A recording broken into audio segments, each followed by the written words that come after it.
आपका नाम? सर मेरा नाम है मंजूर अहमद। कहाँ के रहने वाले हैं? हम डिस्ट्रिक्ट कुलगाम के रहने वाले, डिस्ट्रिक्ट कुलगाम आड़पुर है। क्या कारण है आज प्रेस क्लब में आए हैं आप?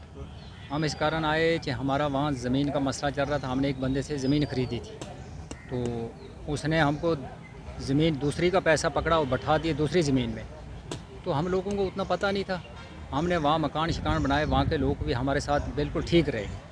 अब उन्होंने शोर उठाए, आप यहाँ से उठो, ये सरकारी लैंड है, यहाँ से आप उठो, तो आपको यहाँ ज़मीन खरीद लेने का कोई हक़ नहीं है। क्या नाम है उस बंदे का जिससे आपने ज़मीन? जिससे हमने ज़मीन खरीदी उसका नाम है फारूक भट्ट।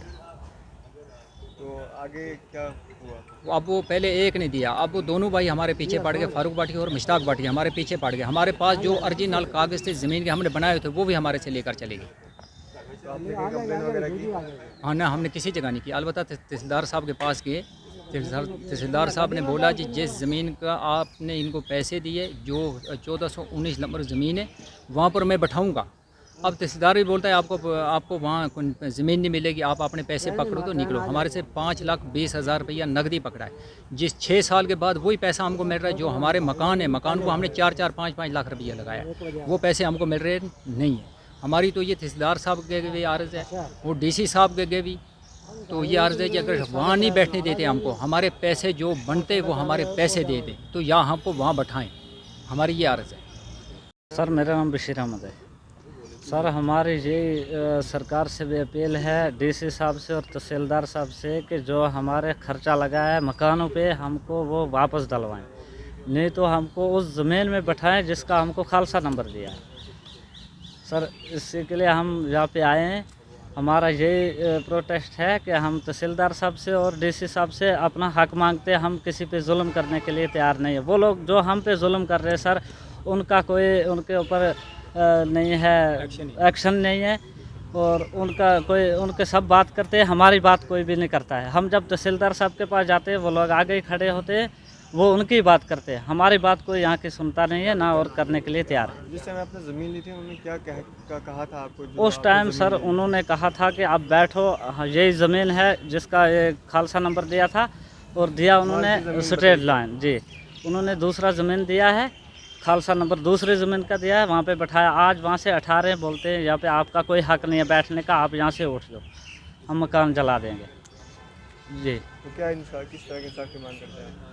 सर हम तो इंसाफ सरकार से मांगते हैं, आप और किससे मांगेंगे, क्योंकि वो लोग तो आज पलट गए, तहसीलदार भी और डीसी साहब भी। उनसे भी हम गुजारिश करते हैं कि वो हमको उसमें बैठाएं या तो हमारा हक दे दे, बस हमारी यही गुजारिश है। फारूक भट्ट से ज़मीन ली, उसने और कागजी ज़मीन का पैसा पकड़ा, हमको स्टेट लैंड, आज स्टेट लैंड बोलते हैं, स्टेट लैंड है। धोखाधड़ी किया हमारे साथ जनाब। 5-6 मकान बनाए हमने जी। आज तक कुछ बोले नहीं। इस साल तहसीलदार साहब भी उनके साथ मिलजुल कर, गाँव वालों के साथ, और डीसी साहब भी हमको उठा रहे हैं उधर से, बोलते हैं यहाँ कुछ नहीं मिलेगा आपको, उठ जाओ यहाँ से। आज सर्दी आ गई है, पर से हमने 2-2 हज़ार घास काट के रखा है गायों के लिए। बोलते हैं यहाँ घास को छोड़ दो, यहाँ ही उठ जाओ, चले जाओ, दफ़ा हो जाओ यहाँ से।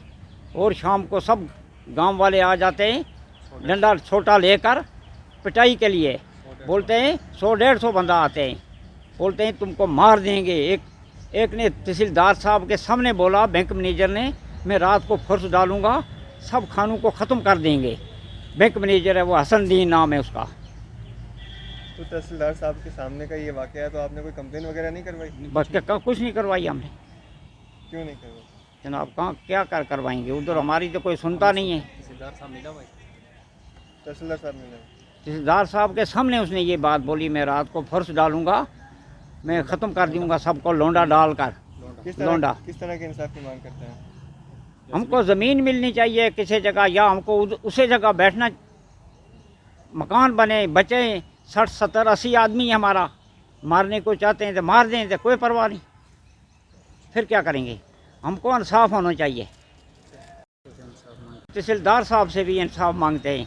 यही इंसाफ है, आप गरीबों के ऊपर जुल्म कर रहे हैं, हमारा कोई सुनने वाला नहीं है, क्या करेंगे हम, कहाँ जाएंगे। मुसीबतें ज़्यादा है, पहले धोखा किया वो, और फारूक साहब पर कोई केस नहीं किया उन्होंने, जिसने धोखा किया है। हमारे पर बोलते हैं तुम उठ जाओ यहाँ से। यही इंसाफ है उनका गरीबों का, पर यही कानून है उनका। 7 साल में तहसीलदार भी बहुत थे उधर।